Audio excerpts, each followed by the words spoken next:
daran kann ja wohl keine Kritik geübt werden. Kein Mensch kann sich die Situation vorstellen, der nicht selbst dabei war. The Germans abandoned ship, leaving the code books behind. But Georg Hubel had one precious document he had to rescue, a book of love poems to his girlfriend. Wieder zurück, hab dann noch einen kleinen Schrank aufgesperrt, wo die Schlüssel drin waren, holte den Schlüssel raus für den betreffenden, also die Bücher und auch meines war, holte das Büchlein raus, wollte es in die Tasche stecken, das ging nicht, weil es doch für die Tasche zu groß war. Da habe ich also mein Hemd aufgeknüpft und habe es vorne reingeschmissen. Das lag mir dann also an der Brust.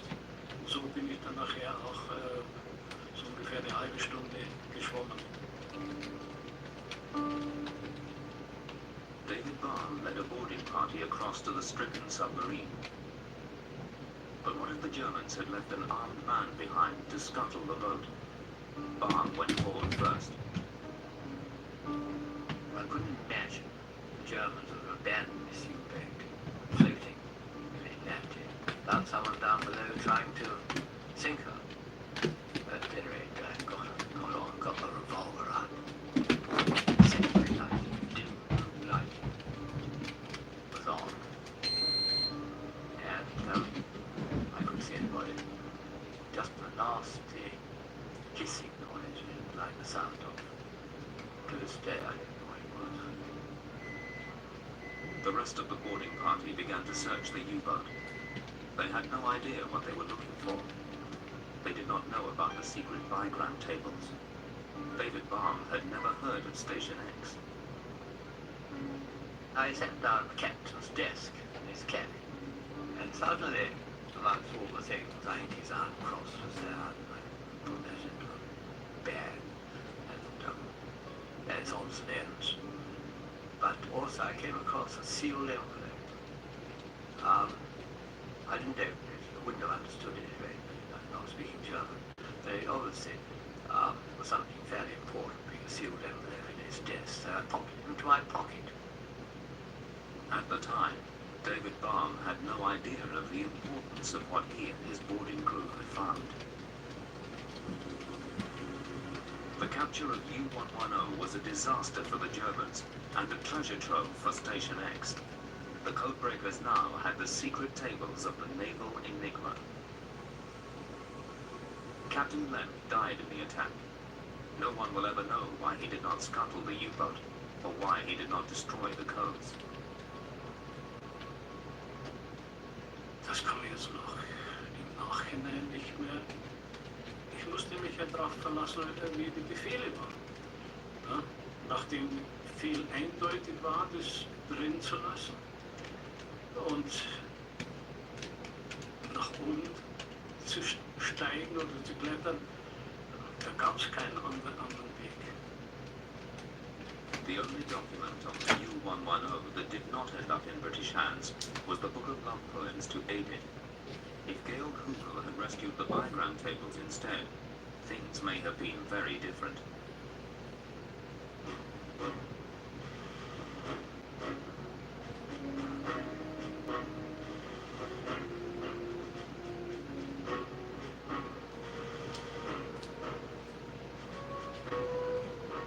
When the captured documents reached Station X, the codebreakers were ecstatic. Now they could begin to break the naval enigma. King George VI called this the most important event of the war at sea so far. The prize were the diagram tables, and they were magnificent. Although some of them had got a bit wet, we had to dry them. Jeffrey Tandy, having been in the Natural History Museum, had access to proper drying paper, which he brought down by a load, and we had to dry those, clean them up, and distribute them as necessary. Almost immediately, the results were evident. On June 23, 1941, Station X decoded a U-boat message that would save a convoy. HX-133 was heading for England, laden with supplies. The codebreakers revealed that a wolf pack of 10 U-boats was lying in wait. Armed with this knowledge, the Admiralty could set up a counterattack. The attack lasted 5 days. 2 of the U-boats were sunk, and the convoy arrived safely. Station X had joined the Battle of the Atlantic.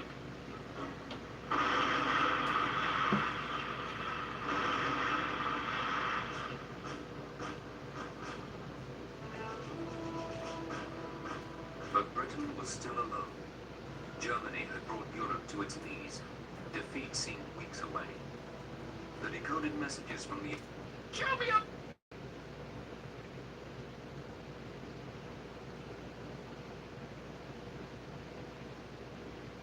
Installing trim on inside and outside corners can be a very daunting task. Now, there are special tools that you can buy to help assist with this, but if you don't know how to use the tools, the task gets that much more complicated. So today I have a couple of very easy ways for you to get these angles. We're not going to measure anything, we're not going to use numbers, we're not going to use math instead.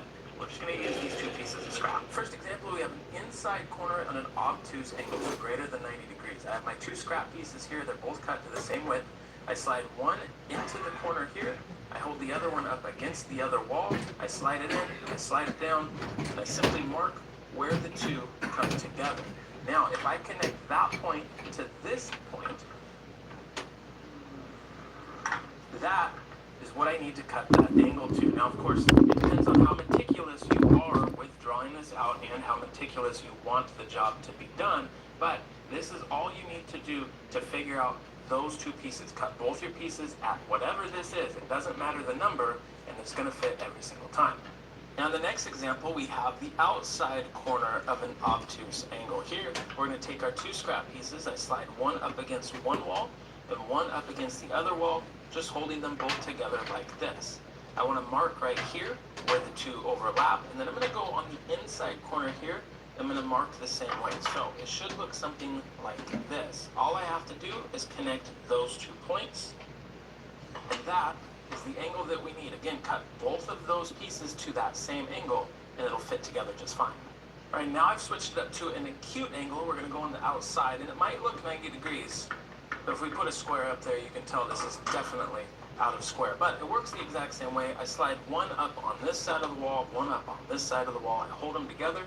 We make a simple mark here, a simple mark here, and all I have to do is connect those 2 dots, and that is going to be the angle we need. Again, cut both pieces to that angle, they'll slide up and meet in the middle. And last but not least, we're going to do the inside corner of this acute angle. Now, there's an issue here.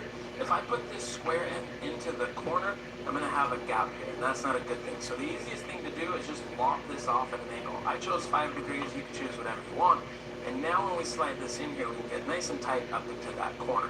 Now I take my other scrap piece, I hold it up against the wall, down onto here, and I just make a mark right here. And when I connect these 2 dots, once again, this is the angle that I need to cut this at so that these 2 pieces will fit snugly into that corner. Again, there's no math, there's no messing around, no fancy tools. It just works. It doesn't matter what the numbers are. Hopefully this helps you guys out.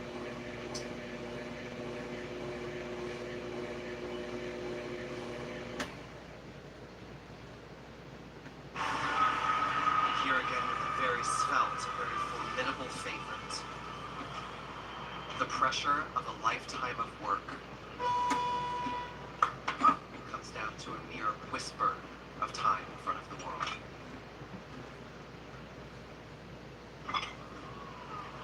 He mounts with confidence.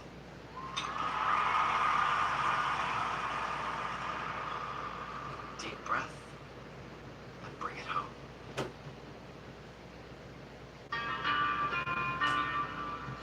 Listen as your day unfolds, challenge what the scripture holds, try and keep your head up to the sun. A perfect start, and romancing the steel.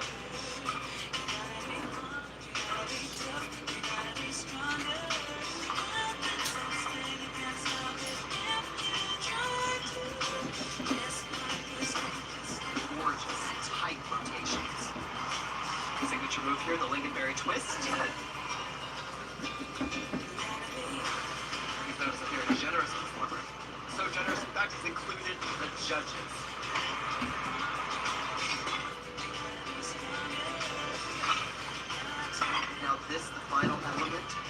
threading the needle into a one-arm thrust. And we've been waiting for what could be. And there it is, the pinky promise. Tremendous, tremendous performance.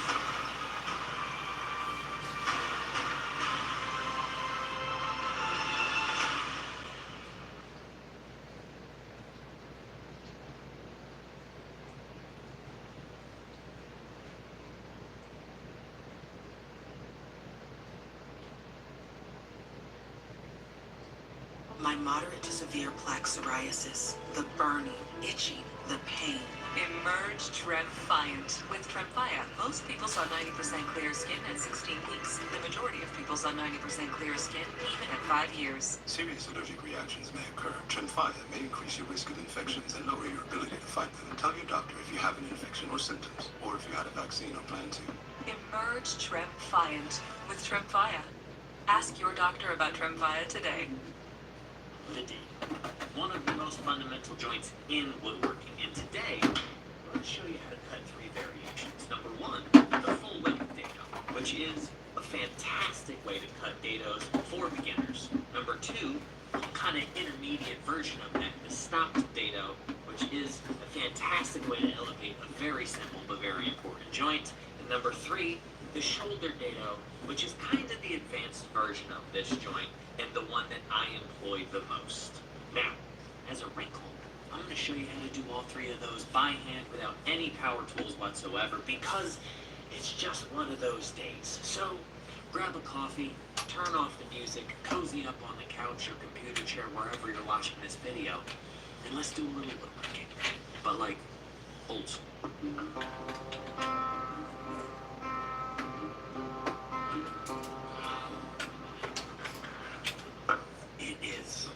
Glorious spring day here. The sun is shining, the birds are chirping, everybody's in a good mood. It's that time of year that makes you go for a walk in the morning, take in a little sunshine, and just reflect on things. And I was doing that this morning, and I was thinking about the video I made last week.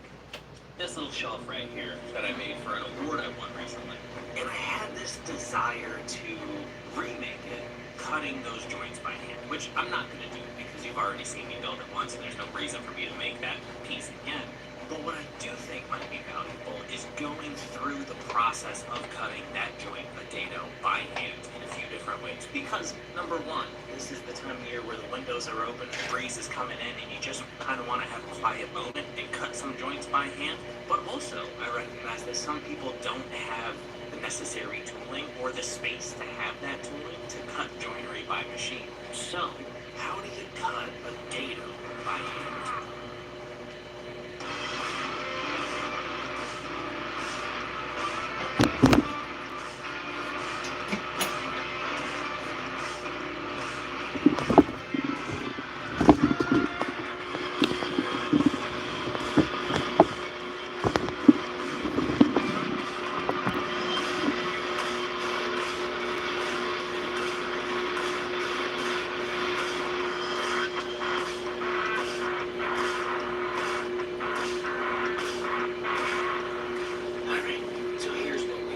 First joint, the easiest joint to cut, is going to be a full width dado. And what that means is the dado itself is going to be the full width of the board, but it's also going to be the full length of the board, the full thickness of the board, and the full width of the board. Strike that, reverse it. And that means there's no shoulders on this piece. All we have to do is remove material out of the negative piece or the female piece in order for this to fit in there. Very simple operation. And all we really need is 4 tools. Number 1, we're going to use a saw for this one. Whatever saw you got lying around, hopefully it's small enough that it's easy to use.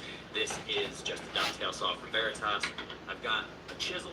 Now you only really need a chisel, but if you have 2 chisels, one that's less wide than the width of your dado and one that's a little bit wider that you can use as a registration, that's always helpful. But you don't need it, you only need one.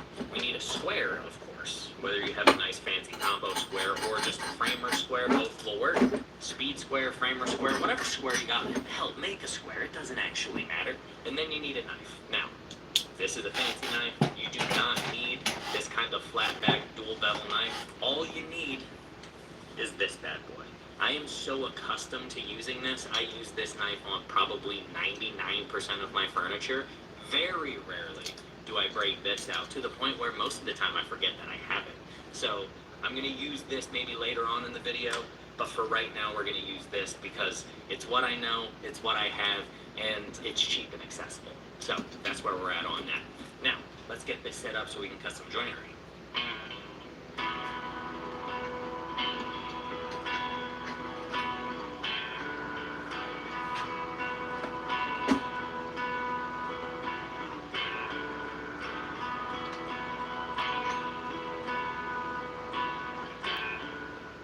So to give you some context of what I'm working with here, so you don't think you need to go out and spend $5 grand on a bench, a bunch of hardware, and tailpipes, and all these other things. All I have here is...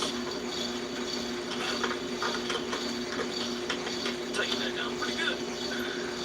What I've got here is an homemade bench top that fits into these bench holes. That can butt up against it. And then on this side, that also fits my bench hole. I've got this thing from Veritas, which is essentially tailpipes that just slips in a hole. And guys, I love this thing.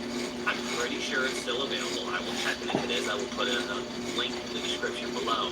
This is the best fix that I've ever found for it. So, it's going to slip right in here. That thing ain't going nowhere. So, the first thing I'm going to do, well, coffee. Now, the second thing I'm going to do is I'm going to take my square and my knife, and I'm going to establish where my dado needs to be. For this, it doesn't actually matter where it is. Let's say I want my dado to be an inch down to the end of my board. I would simply measure in, take my pencil, give a little nick there, and then I would set that up. Shouldn't put my pencil in my mouth when I'm narrating something, should I? It's just so visual. I'm going to put my knife right in that pencil mark, just like that. Come over, slide, and score line. That's what I would do if I needed to establish a certain distance away from the edge, and then I would cut my other wall away from that. However, because my second camera is right here to my right, I'm going to do the opposite. I'm just going to take a random distance, and I am going to mark that wall. Ooh, that was ugly. So I'm going to mark.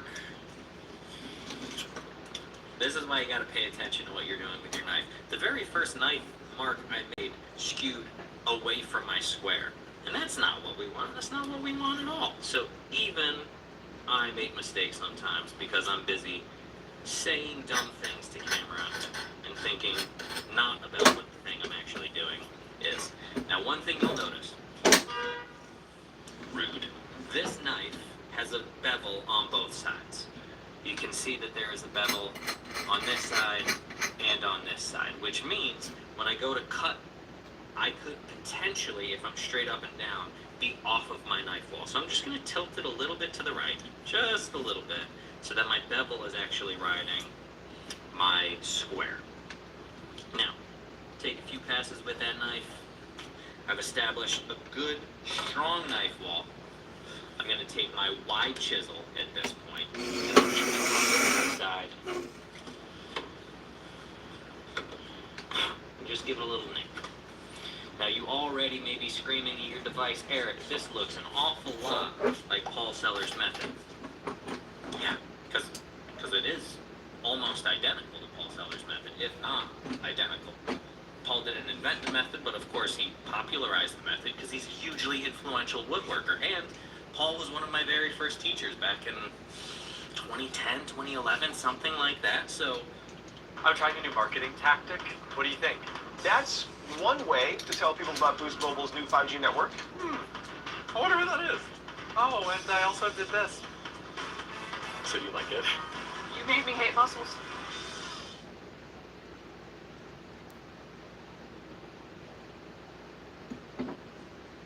I'm no stranger to Paul's method, and if you want to see Paul teach this method perhaps more verbosely than I am, which kudos to him for being able to do that. You can pop over to his channel. But I'm now, with my knife wall established, going to slide my workpiece up to that, and I'm going to take my knife, I'm going to give myself a nick on that side of the board, and now I've established the width of my data. So I'm going to take my knife again, this time being very careful not to have that knife go askew, because if I do it this time, I'm not cutting into my joint, but I'm actually cutting into my workpiece. So nice light cut,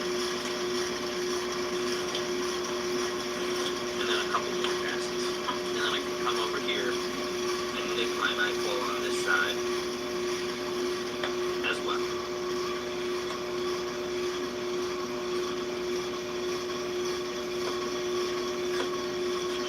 Just like that. Beautiful. What we have established is the width of our data, but what we've not established is the depth of our data. So, I'm using a mini 4-inch double square, which happens to be one of my favorite squares. You don't need this, but it is nice to have. I'm just going to drop that down here so that I can give myself a reference line where my walls come down. Just like that. And then there's a couple of different ways I can establish my depth. I can take my square and I can set it to my fiber depth, which in this case is going to be 1/8 of an inch. Dados don't need to be half an inch deep. In fact, most of the time you don't want them to be that deep because you're actually weakening the other board that you are cutting the negative into. So I can take that at 1/8 of an inch and I can make a knife wall on both sides, and that would absolutely work. However, if you have a marking gauge, I'm not going to say it's necessary for this application, but it sure is nice. I'm going to take this, I'm going to set this to 1/8 of an inch, and now all I have to do is come across here, just mark my depth like that.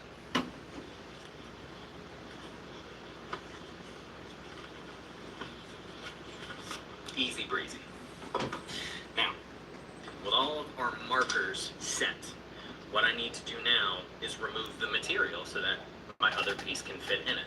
So what I'm going to do, I'm going to take ye old dovetail saw and turn it into ye old dado saw. I'm going to come in here, I'm going to set my saw right into my knife wall. Now, if you want to do the old drag cut to get it started, by all means, go for it. Live your life, cowboy. That is not how I learned. So I just, nice, light cuts. Nice and easy.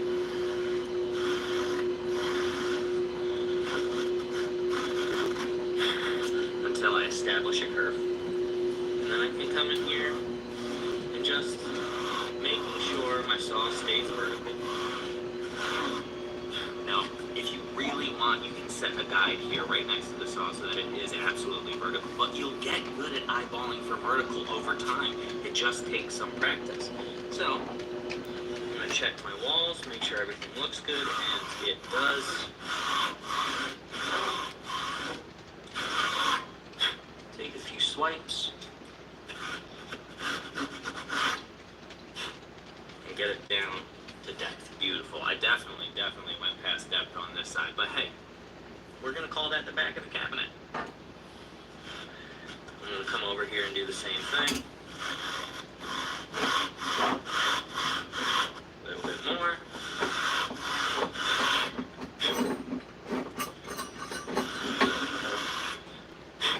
Beautiful. Just like that. Now what this allows us to do is we've severed the fibers on both sides, so when we go to clean out this dado with our chisel, it's just going to fall out. It's going to be easy breezy. It's going to be nice and light. So now I'm going to take my chisel that is less than the width of my actual dado, and I'm going to just start removing material. Little bit, just like that. And now I'm almost at my knife wall over here. So, just gonna go straight across my board. Hand tool work is so delightful, man. It really is. On a day like this, windows open, breeze coming in, you can hear the people going about life in the city. It's the stuff that makes you smile. I don't want to come out this side because I don't want to blow those fibers out as much as I can, or as much as I can avoid it, I should say. So, I can turn my board. I'm going to be, you know what, I'm going to be good. I'm going to turn my board around.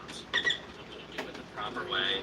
To be completely frank with you guys, if it was me, I probably would have just come in from this side. But the cameras are rolling, and I want to teach good, safe habits. So, flip it around, just for a moment. I'm going to come in here. Same exact thing from the other side. So I'm coming into my clip. And I'm not risking blowing out the fibers on this side. Now, once I get to this point, I want to be careful that I'm not going downhill and I'm digging a giant trench, a big U, into my dado. I want a flat dado in an ideal world. So, take my time, go nice and slow, and I'm going to flip this back around so that my other camera can see what I'm doing.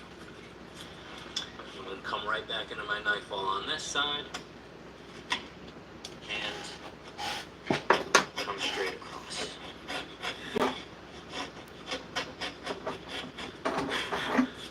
Beautiful. Now I've got a dado. Here's the question.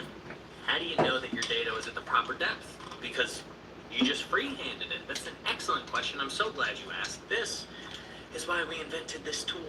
So I'm going to take this, I'm going to stick it right in my dado. I'm just going to go right across. And what I'm looking for is if I see any sunlight underneath, I know I've gone too deep. And if it's raising this up like this, then I know that I have yet to get to final depth. And that is, boy, howdy, is that close. If that's not perfect, it's as close to perfect as I'll ever be. So, I'm just gonna take just the tiniest shaving right out of the middle there. And now I'm gonna go in and clean out any of those extra fibers that still remain. It's another use for the wide chisel right here, is to come in and just slice like that.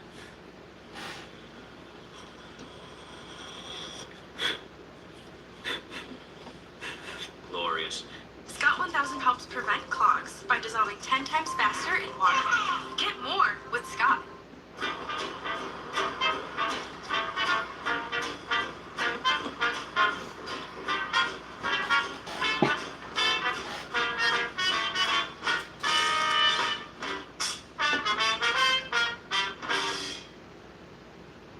Now, we shall see if this fits.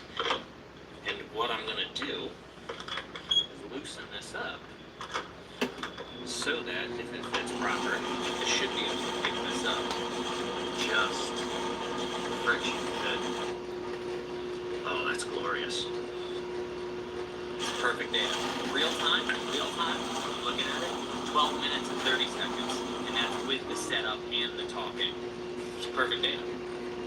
Beginner dado, easy peasy, nothing more than 4 tools, one of which is a pocket knife. I think you guys can handle that. I believe that you guys can knock that out, no problem. Let's move on to the intermediates. So the regular old standard through dado is simple enough, but what if you're working on a project that you don't want to see the dado, you don't want to see the joinery, the arts and crafts style is not really appropriate for that? Wow! They invented this thing a long time ago called the stock dado, and that's the second iteration we're going to work on. So, what we're going to do is we're going to use the same exact tool set. It's the same exact process, except the dado is not going to go through the end of the board. We're going to stop it 1/4 of an inch short.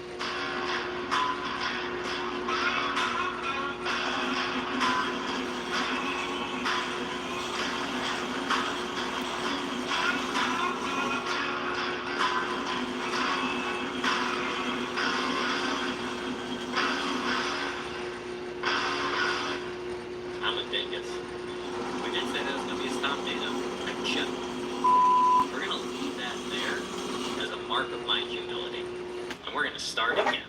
I'm going to come in with a square, and I'm going to mark the end of my dado just like this.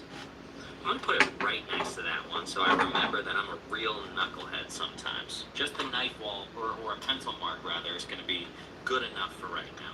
I'm gonna give myself a knife wall that starts at that end piece, straight across, chisel, bang. That was real silly of me, man. Wasn't it? Wasn't it? I'm gonna take my workpiece, give myself a width, a little hair in there, that's holding me up. Now, one thing you can do, especially in this case, is you can just give yourself a nick like that, and then come in here with your knife. Put your knife right in that nick, slide your square up to it, and then keep going about your business. Now I can come in here,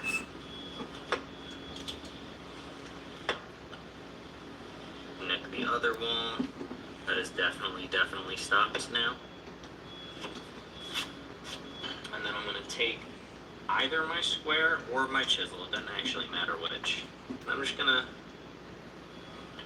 put it right in there at the end. Mark where that's going to end up. And do the same thing carefully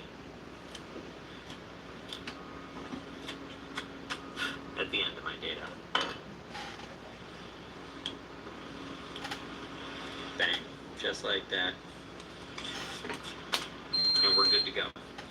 I'm going to take my marker on this side and mark my depth.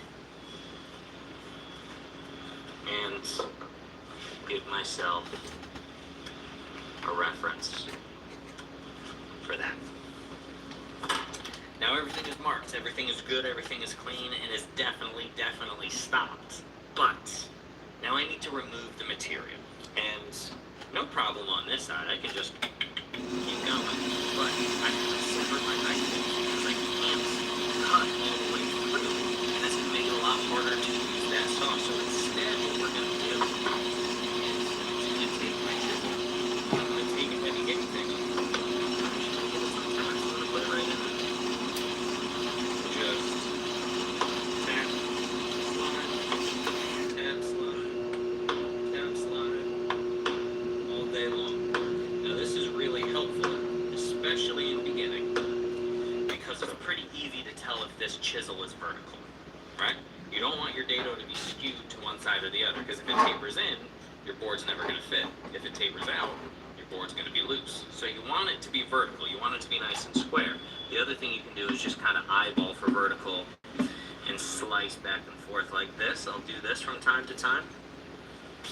But the truth is, if I'm being honest with you, and you know I always pride myself on being honest with you, I usually just do it with my knife, especially at 1/8 of an inch. I'm just going to come in here right into my knife wall and just do that once or twice. And I've gone down, I've severed enough fibers that I can come in here with my chisel and I can do the same process as I did before. And then nice and easy, straight across like that. Not all the way to the end just yet. I'm going to leave that extra little bit there. But now I got to come back in with my knife and sever those fibers again so I can remove them. Now the reason this is trickier, obviously, is you have to angle the knife in order to guess for 90 degrees. So it's a little trickier, but it obviously can be done, right? I say obviously, you haven't seen it can be done yet. You have no idea if I'm bad at this, do you? So I'm going to come in and remove that material again. Right up to the edge there. God, I love a sharp chisel. I love a sharp chisel on butternut. There's something about it. It is as glorious as the day outside. Sever those fibers one more time. And right into my knife wall.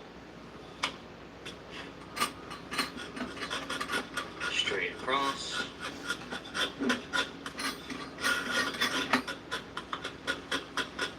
I'm going to check my depth. Actually, I'm not going to check my depth with that.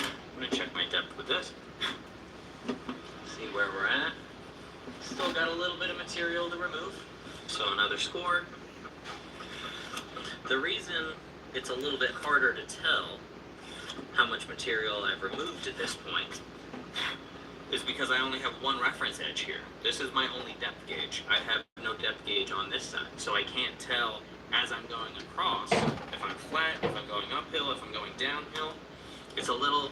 It's trickier to tell. So you just take your time and make sure you're going about the process smoothly and accurately.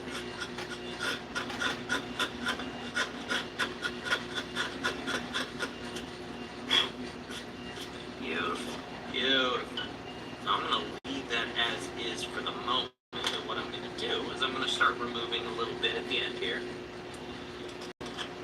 Just like that. Come in. And I'm just going to press. Now, butternut is soft enough where I can get away with just pressing it like that. But you may have to if you're using a denser wood, say oak or ash or cherry. You may have to come in and give it a tap with a mallet. Just depends on the species you're using. Remember, wood is not all the same.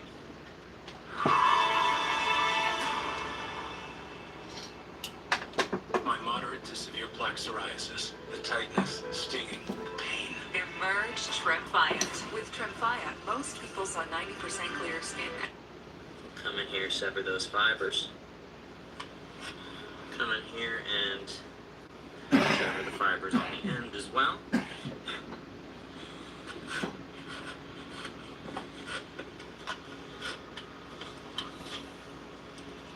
Glorious. Give it another check for depth.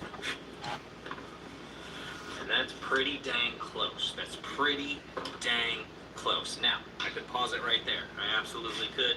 I could say, I'm going to come in as accurately and as smoothly as I can and work this down with a chisel, which, for simplicity's sake, if you're working with a minimalist tool set, that will absolutely work. You just saw me do it with this, but I'm going to introduce a new tool. If I've said it once, I've said it innumerable times. I think the most versatile hand tool in the shop. If you don't own a router plane and you want to continue to do and execute well and get better at hand tool woodworking, go buy one. Just go make an investment. So I'm going to come in here, make sure my depth is set to 1/8 of an inch. So I want it to just start to catch in my knife wall. Just like that. I'm going to come across and just bottom it out. Straight across. Straight across. Maybe give it another 1/16 of a turn, just to make sure we are where we want to be. I don't know who invented butternut, but whatever deity did, man. A kindly deity, I'm sure. It's a delightful appearance, truly. I'm going to come in here, make sure that my corners are nice and square. Like that. I've got to stop this dado. Now, this may be helpful if you're trying to set your shelf back by some distance, right? You want that back from the front of your cabinet or your shelf or whatever it is. However, sometimes you want that to go all the way to the front, but you want to see that seamless look. So how are we going to do that? Well, we got to notch this piece as well. So I'm going to take the same square that I have not changed the setting on. I'm going to give myself just a little nick on the front. Just kidding.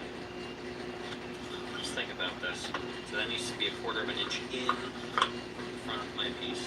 This is why you gotta think and not talk. I'm gonna give myself a little notch right there. I know that my depth was set with this, so I'm gonna come across the front of my piece, mark my depth, just like that, and then give myself a mark so that I can come in here and just notch this out. So let's do that.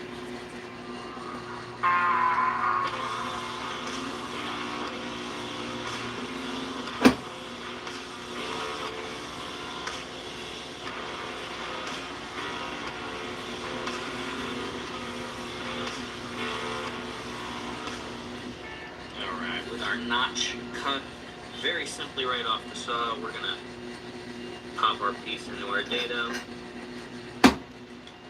slide it forward.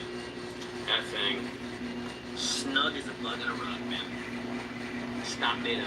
It's half a step up from the through dado, something you can absolutely accomplish, probably after just practicing it just once, or you've practiced it a million times like me and still forgot and went to a through dado. That's just life.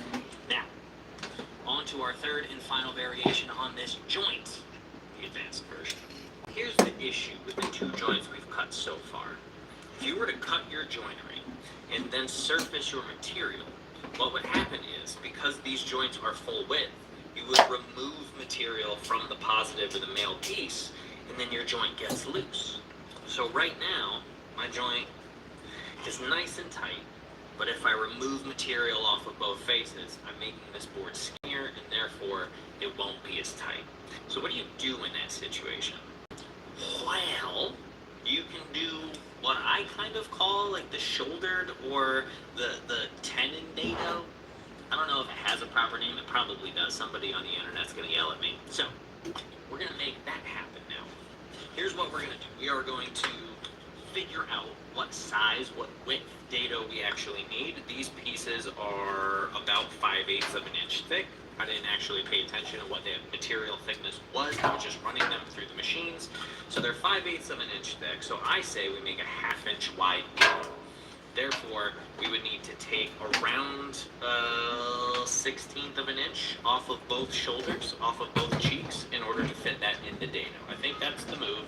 I think that's what we're going to do. For this one, we'll work accurately because this is a more advanced technique. I'm going to say I want my dado to be 1 inch away from the end of my board.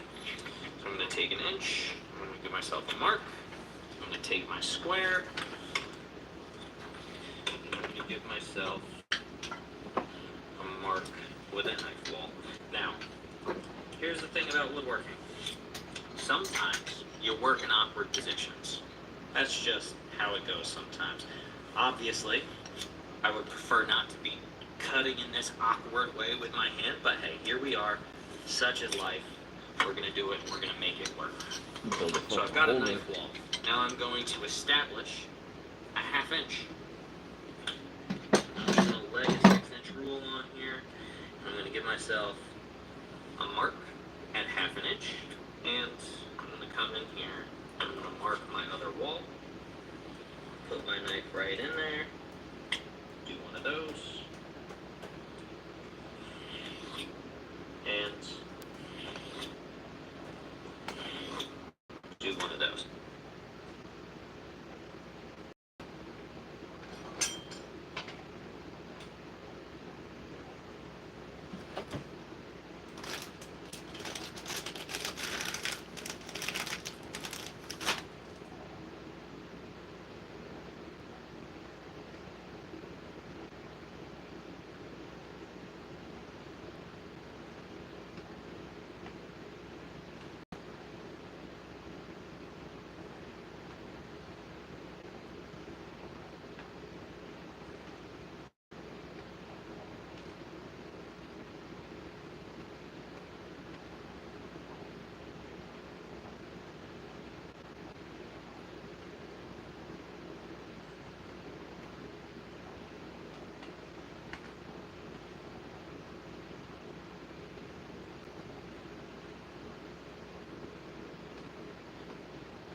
We're gonna let people try the new.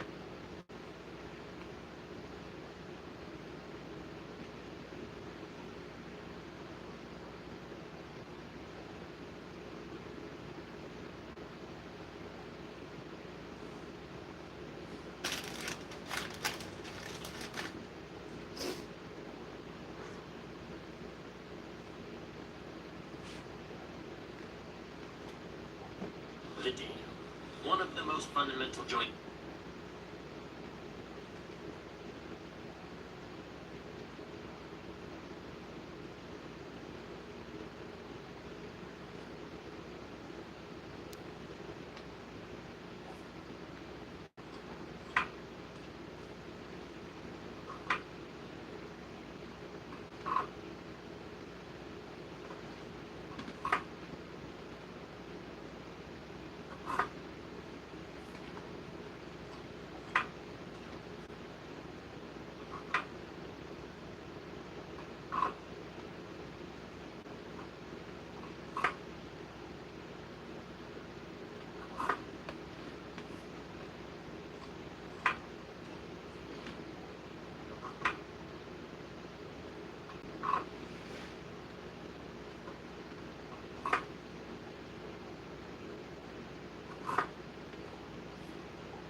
Might be easier than books.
Woodworking is more than just a hobby. It's a passion. And now, with Woodcraft's... My last project, I used quite a bit of ash, and I have some good-sized offcuts left over. A little too big for the burn pile, so we have to toss that in there. But what to do with it? Well, it just so happens I need a really small box for a specific purpose. This is going to be perfect. Here's the offcut I'm going to be working with. I can't stand these cathedrals. Ugliest thing I've ever seen in my life. Stuff of nightmares. This, I love. Oh, look at that. Beautiful straight grain. Fantastic. This is going to be the size of our box I've ever seen in my life. Can't Stuff of sand those away nightmares. either. This, Cathedral, keep sanding it, sanding look it. at that. Beautiful Fucking straight rough grain. right. Fantastic. This is going to be the size of our box. And we're going to do a 4-corner match. So this will wrap all the way around. It's going to make for a really sweet looking box. Now the first thing I did was I swapped out my general purpose blade with a thin kerf blade. Because we're doing a continuous grain match, the less material removed between slices, the smaller a kerf, the tighter our grain match will be. Like I mentioned, this is going to be a small box and thin sides. If we go too thick, it's going to look clunky. So I'm going for 1/4 inch. I have my thin rip guide, I have a spacer. Let me set this up. Now when setting up the thin rip jig, I like to lower the blade. That way the spacer makes contact with more than just the front teeth. That way it doesn't pivot when you're setting it up. So there, it goes against the blade. I just put the bearing against the spacer, tighten it a little bit, remove my spacer, push this back, and tighten it down all the way.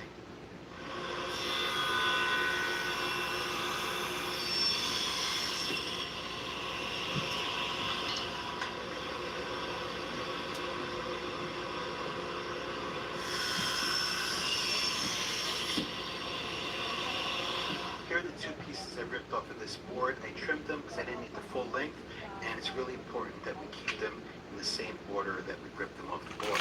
Now this order is crucial for a 4-corner match. We're going to have a short side, long side, short side. We labeled it with letters so we don't get confused. Now we're ready to cross cut them to length.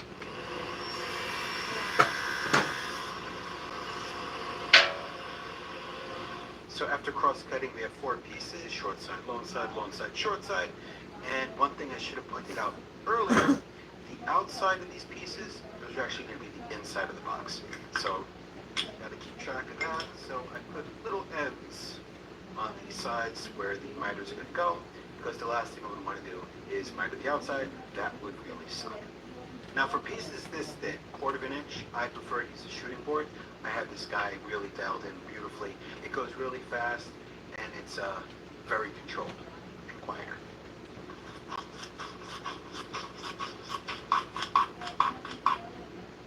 As I finish up the miter, I'm going to check my work after every few strokes, because I want to make...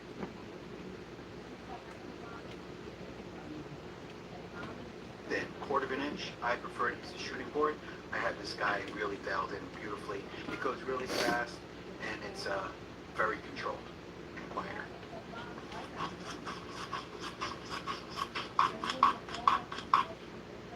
As I finish up the miter, I'm going to check my work after every few strokes, because I want to make sure we don't have any flat like we do right there. That's no good. We want to make sure that this plane and this plane come to a single point. So about 10 minutes and a lot of little shavings later, we have our 4 mitered corners. I'm going to go inside, get some dinner, play with the kids, get some steak. Tomorrow we'll do rabbits, dividers, a top, a bottom, a lot of stuff. See you then. Alright, the first thing I did today was I swapped out my blade. I put in my ripping blade because it has a flat grind on the teeth. If I kept my general purpose blade on there, the teeth alternate, so I would have imperfections on the bottom of the rabbits. And don't want that, so then I have to go back with the frogger plane to clean it up. This way I avoid all that. Now I do need to rip these to the final width, and when that's done, I'll knock out the rabbits.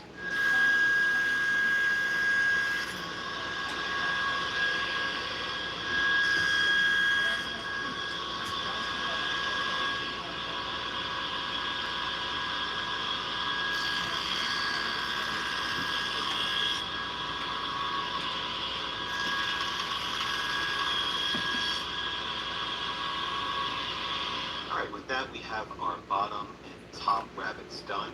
One thing we're going to do, it's a really cool technique I learned in a Matt Kenny box making class. We're going to extend this rear rabbet down, and we're going to notch the rear of the sides. This way we can put a lid on top, and it can flip back and stay propped open. It's a really cool technique. Let's get to it. The rabbet on the rear side of the box is widened to 3/8 of an inch.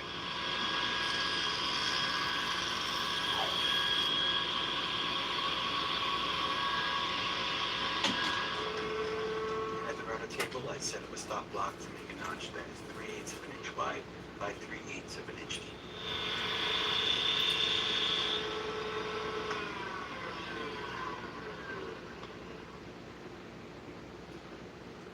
And then I just scraped around the corners with a chisel.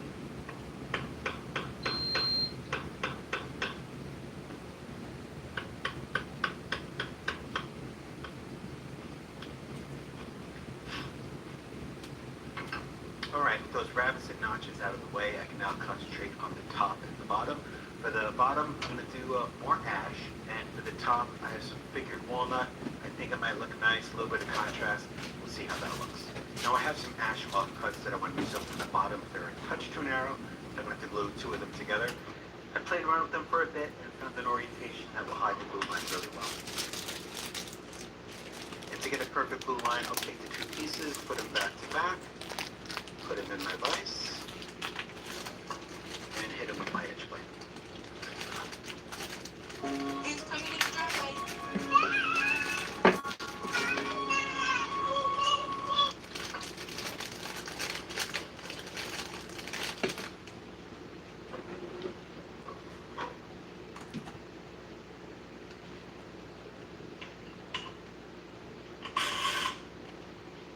Alright, while that is setting up in the clamps, we can work on the walnut top.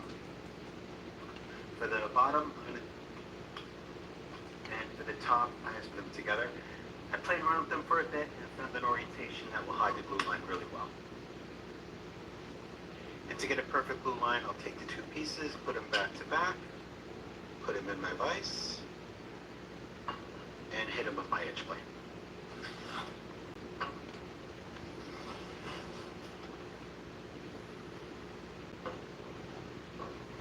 Never seen that before.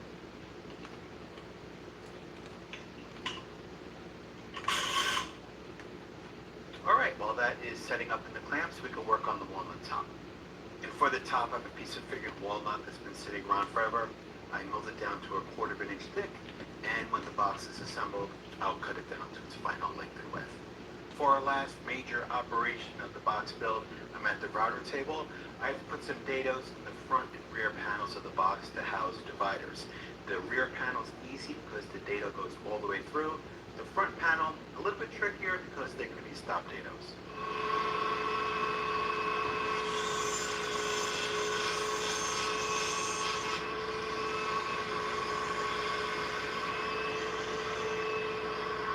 And flipping the board instead of moving the fence ensures symmetrical spacing of both dados.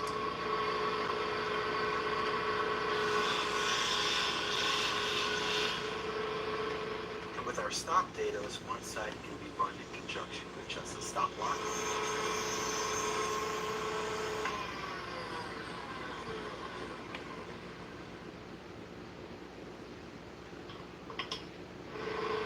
And since I don't want to move the fence, we'll create the other stop dado by carefully lowering the piece onto the bit and pushing it through.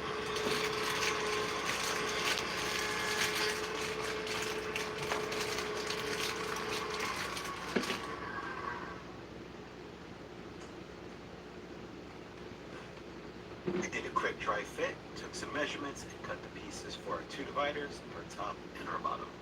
Okay, a couple little details as we wrap things up. I want to attach this leather to the bottom of the box. So I'll cut it a little oversized, glue it on, and then trim it to size. Yeah, much easier to do now than when the box is assembled. Don't have to try and measure the interior of a box. And I don't have to worry about the corners peeling up over time. They'll be locked into place underneath those rabbets.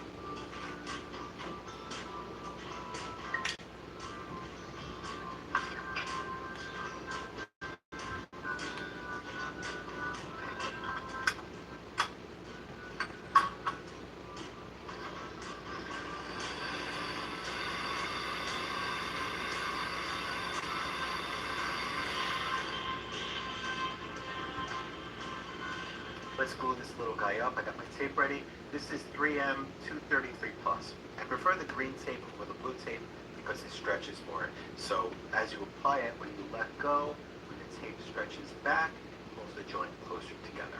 And of course, double check to make sure your parts are in the correct order. You only get one shot at this. Oh, one last thing. When gluing a mitered box, I like to work against the joint or fence because I know it's dead square. I could push the parts right up against it, tape them up, glue them, and I know the box is going to be nice and level on the bottom.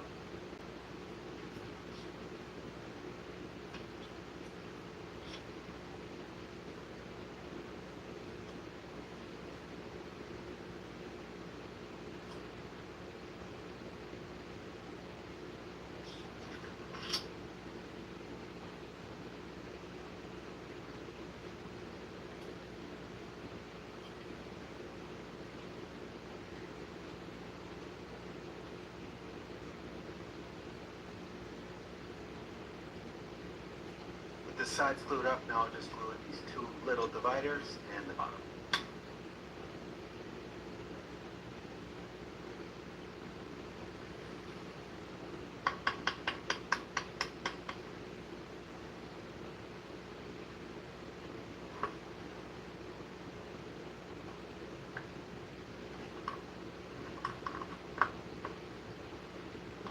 So after the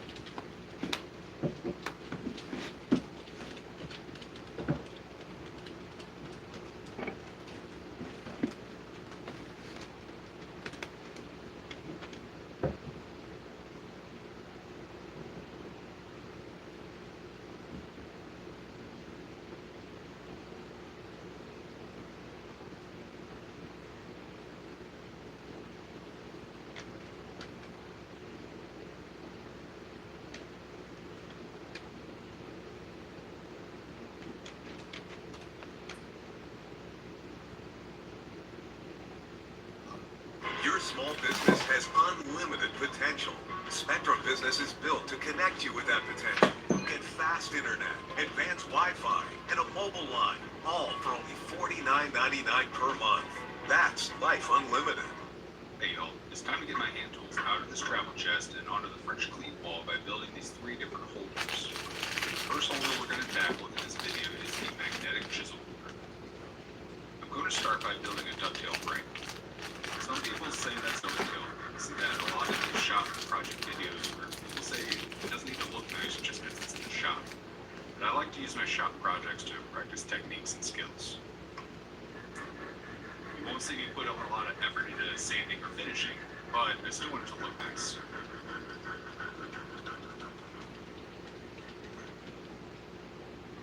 This design was inspired by a Rob Cosmos build a little while back. For each of these holders, I want to use a different idea from a different YouTuber who inspires me. Rob's channel is one I'm constantly referencing for hand tool tips.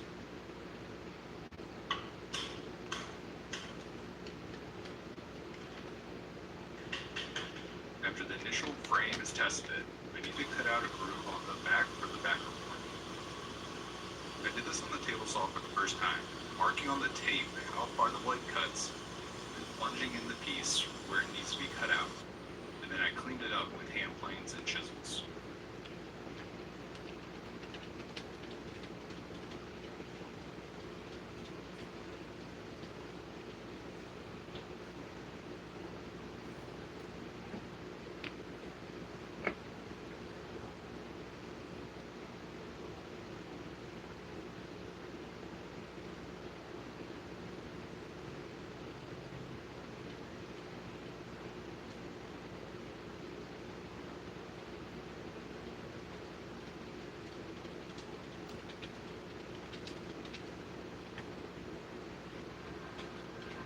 For my box, I cut 2 pieces to 14.5 inches and 2 pieces to 8.5 inches.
easy way to build a lidded box is to glue it all together and then cut off the lid.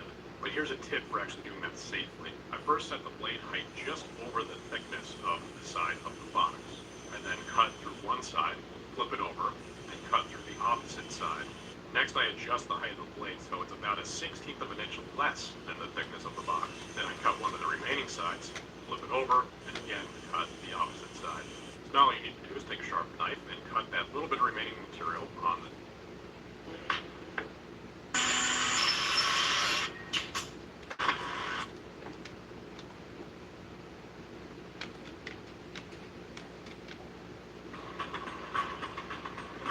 tight spot and two competitive brothers.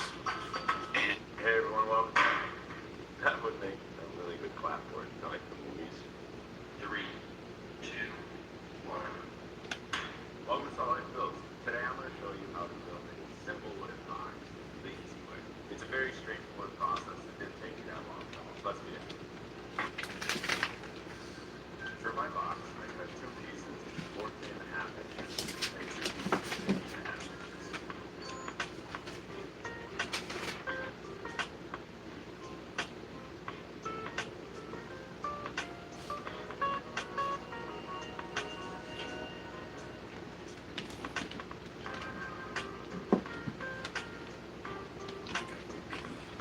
Starving, man.